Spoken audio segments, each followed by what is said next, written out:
Hi there, my name is Vladimir. I'm going to tell you about audio-visual synchronization with sparse signals. First of all, what is audio-visual synchronization? As you could see and hear, my speech is out of sync, and the audio track is slightly ahead of what you see. Let me fix it now. Now it should be better. This is what we want our model to do for us.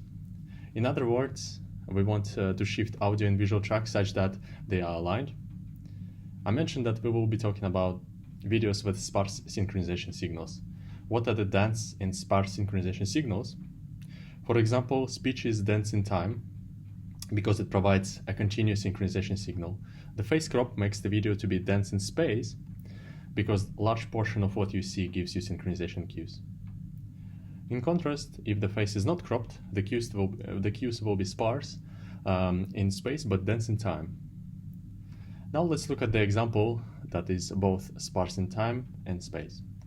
So to synchronize this video, a model needs to process the whole video because synchronization cues occur rarely, and a large portion of a video has no signal at all, and visual cues are very small.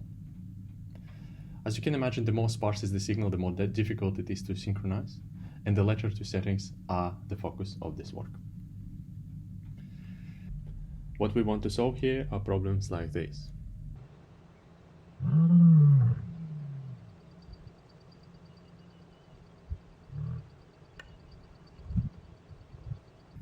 In this work, we present a novel multimodal transformer.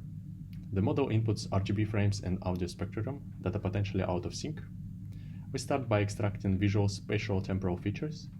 Notice that the input length grows with things like FPS and spatial resolution that should be quite high to do the synchronization properly.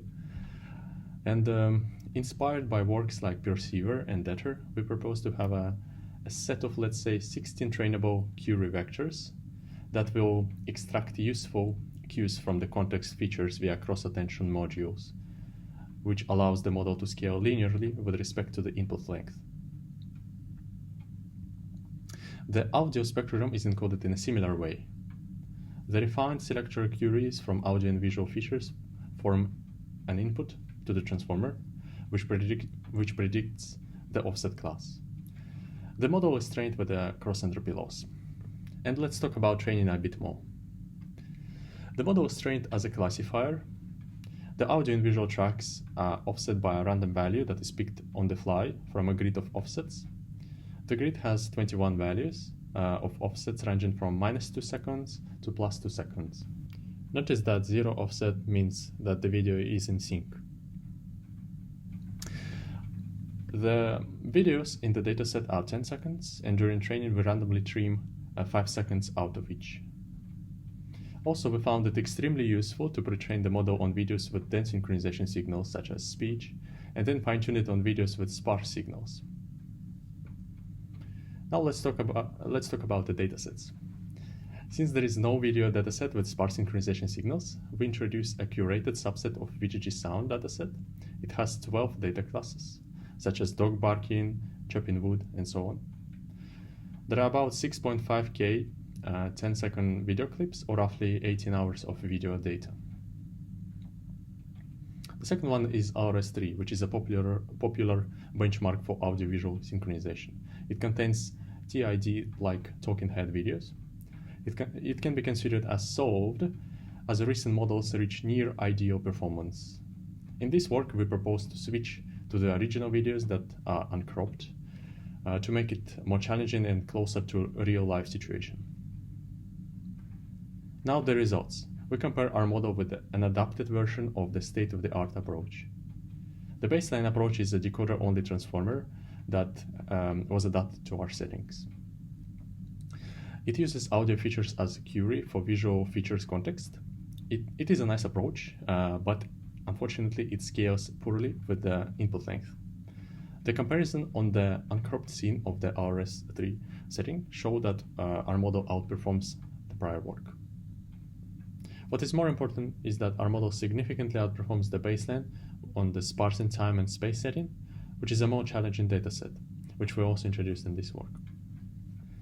Let's see how important are certain parts of the model. So at the bottom, I show the performance of the main model. We found that pre-training on videos with dense synchronization signal is essential, as otherwise the performance is significantly reduced. It is also very important to allow gradients to access the weights down to the pixel level, which can be achieved by unfreezing the weights on feature extractors. Finally, the model without selectors underperforms the full model. Besides the improvement in the metric, the full model significantly reduces the sequence length that the synchronization transformer operates on, which allows us to process longer video clips because the memory footprint of the transformer architecture now scales linearly if the proposed selectors are used. What can we do to improve the performance further? We can do it in two ways. First, by increasing the input length, which increases the chance of getting more synchronization cues for a model, and by pre-training the model on non-sparse data classes, which also allows the model to support a larger variety of videos. And let's see the model in action.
You know, I can't do anything to save the world. She said, hey, JR, you wish not to save the world. Anything to save the world. She said, hey, JR, you wish not to save the world.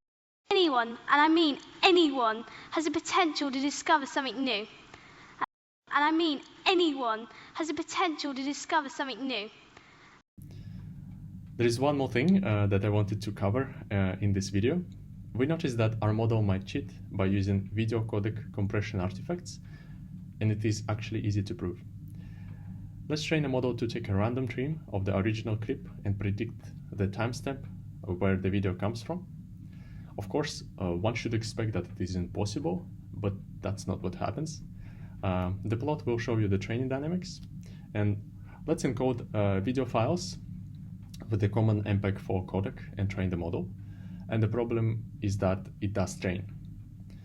We tried to do the same with the H.264 and ProRes. For the other two, the model did not learn anything, but why it does for MPEG-4? We think that it is due to the strict keyframe dependence that MPEG-4 algorithm has. To visualize it, let's take a video in H.264 and transcode it to MPEG-4 part 2.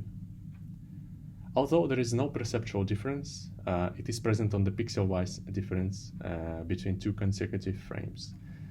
We see a strict pattern that occurs every 12th frame, which also corresponds to the position of the keyframes. And we think that this is actually the problem.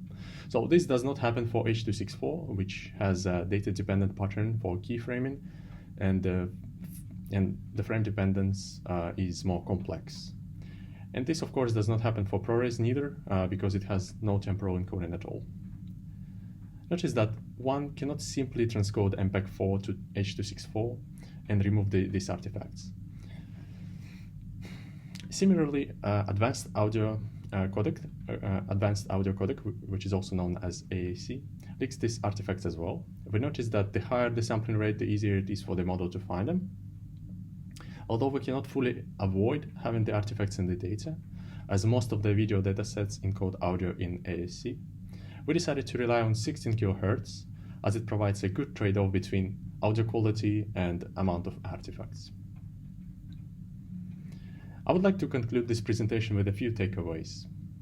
In this work, we focused on audiovisual synchronization of videos with sparse signals, which is a new and a challenging task. To tackle it, we designed a new class-agnostic multimodal transformer with trainable selectors that allow processing longer inputs. We found that pre-training the model on dense synchronization signals is essential. Also, we introduced a novel video dataset with sparse signals called VGG Sound Sparse, and we believe that the future work in audiovisual synchronization should benchmark the models on uncropped scenes of RS3, because synchronization is essentially solved for the original version of it. Finally, we encourage future work to be mindful of video codecs. In particular, as a rule of thumb, we recommend avoiding MPEG-4 Part 2, which is also known as just MPEG-4, in favor of a more modern H.264. And remember that if a video is originally in MPEG-4 Part 2, the artifacts cannot simply be removed just by transcoding it to H.264. When it comes to audio, 16 kHz is good enough, and AAC that's all we have. Okay, that's all for now, and for details, check out our code and the project page.